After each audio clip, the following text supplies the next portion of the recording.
Yes, sir. Hallelujah. Come on.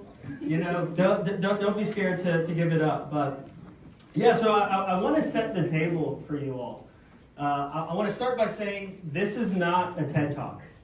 Okay? I'm not an esteemed speaker. I don't have a fancy background or an impressive resume. Quite frankly, I'm not that much older than you all. I haven't overcome any traumatic events or had a ton of adversity happen in my life. And so you're probably asking yourselves, okay, well, then why are you up here? Why are you speaking?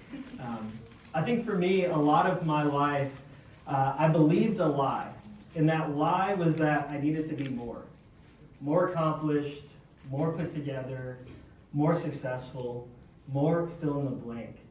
And because of that, I always held back who I actually was, right? Deep down, I knew that I was created for more and that I could do a lot in society. But I believed that my story didn't matter.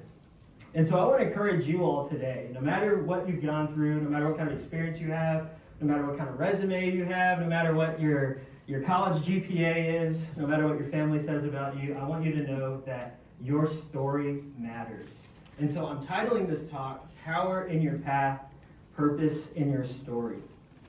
And so before we dive in, I want to give you some background on my journey and how I got to where I'm at today. Because if you would have told me 7, 8, 9 years ago, sat in chairs very similar like this in college, that I would be up here speaking today, I would not believe you whatsoever. I mean, I used to always get in trouble for talking in class. So most of my college, I guess, roommates and friends and classmates, and even in like high school, elementary school, they wouldn't be surprised I'm getting paid to speak. So buckle up. But yeah, growing up, I've always felt like I never quite fit in. I was always a little bit different than most people. I always thought a little bit different than most people. I grew up living in 7 different states. I spent the bulk of my life in Colorado, and actually California, ironically. Temecula, anybody from Temecula? Nice, yeah. So when I lived in Temecula, there was one winery, and then there's Old Town. That was it. There's nothing else. Like Rose's Cafe was there, and that was like literally it. So I went back a couple of years ago, and it's grown a lot. But yeah, so I spent the bulk of my life in Temecula, and then I moved from Temecula to North Georgia. So I went from wearing skinny jeans, JanSport backpack, I was jerking, and then I moved to North Georgia, where I got made fun of for wearing skinny jeans, having Vans, everybody's wearing Wallabies, everybody's into hunting, fishing, camo, the deep south, right? And so trying to figure out, okay, where do I fit in here? And then on top of that, I had a lot of different interests. So I was a 3-sport athlete in high school, was probably going to play football and baseball at the next level, but I was also in the chess club. I could rap like every single word to every single Lil Wayne song, but I also knew country music. It's just like when I think about the social groups that I was supposed to be a part of, I always felt like I was too cool for like the nerdy people, but too nerdy for the cool people. I always felt like, and I was super involved in church, so I always felt like I was kind of too worldly for the church people, but too churchy for the world people.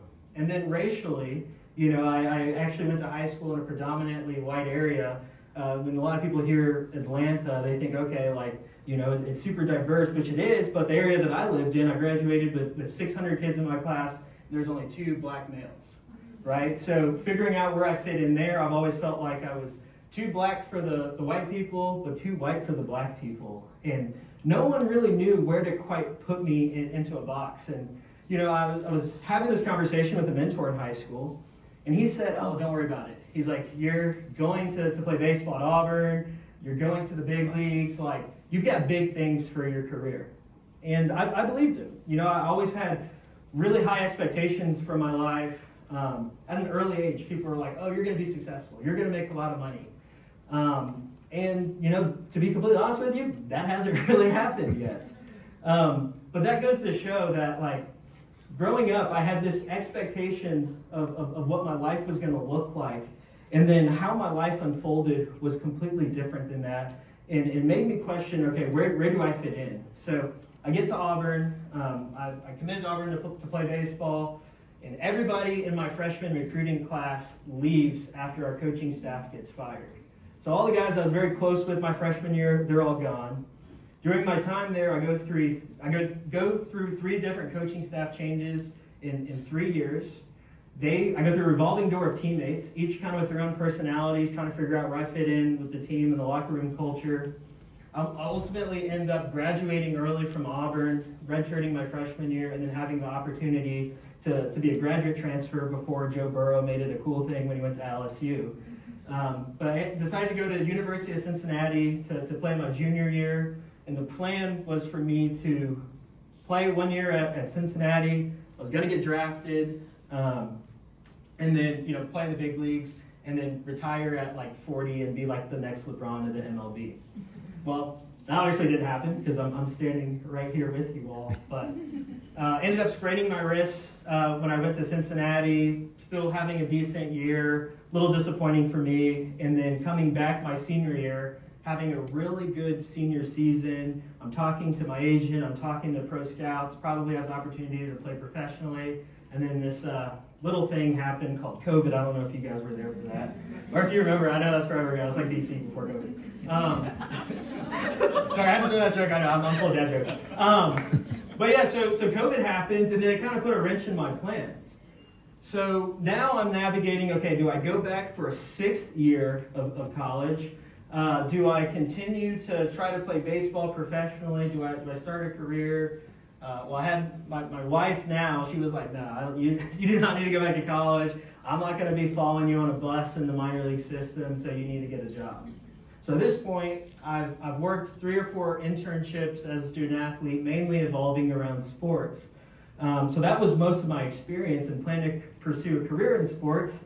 But COVID, great time to get into sports because nobody's playing or nobody knows if the sports are going to go on. So ended up getting a job in physician recruiting. Really good job, really good company.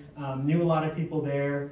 The only problem was the guy that brought me there ended up leaving my first day on the job. And so I went through 3 different supervisors in 10 months. And then I got recruited away by a different company, a sports technology company that aligned with what I wanted to do in my background. Well, the guy that brought me there ended up leaving the day before I started. And so I went through 4 different supervisors in 12 months. And then our COO was leaving and said, hey, I think you should join this company. It's going to be a great opportunity. And so kind of begrudgingly went through the process, interviewed. They gave me an offer I couldn't refuse. Went through 4 different supervisors in 11 months and ended up eliminating my position. After that, I ended up getting another job a few months after that. And after a couple months of that job, they ended up eliminating my position, which put me on the job market twice. So I got laid off twice in the same year. And then that kind of led me to the opportunity at the company I work for now, where they ended up creating a role for me, and now I'm kind of in a position to create my own department. And so you all might be saying, okay, why are you telling me this? Well, the reason I'm telling you this is because I've got friends that are uber successful. I've got friends that are in their 60s. I was telling them during last night, I was like, I've got friends that are like in their 60s and 70s. Is that weird for me? I'm 28. Yeah, probably is. But anyways, I've got friends that are retiring. I've got friends that are in the NBA. I've got friends that are in the NFL. I've got friends that are in the NBA or MLB. I've got friends that are starting companies, and I have a pretty extensive network. And regardless of where they're at in their career, everybody, there's a picture of me. Everybody is faced with answering this question: who am I? Who am I? And you have a unique opportunity being in college right now because you will never have access to some of the resources that you have now. You'll never be around as many people and have as much influence as you have right now. But it all stems from your ability to answer this question. Whatever you do in life is tied into this question: who am I?